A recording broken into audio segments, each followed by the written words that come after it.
Opposition PNP blasts JLP supporters for remaining silent on issues involving the Prime Minister and the Integrity Commission.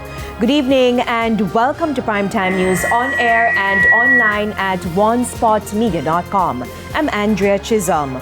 Also this evening, EOJ advances preparations for soon-to-be-announced general elections, and public transport operators forced to wait a little longer for an increase in bus and taxi fares. There's also sports and weather in this newscast, so stay with us. Details right after this break.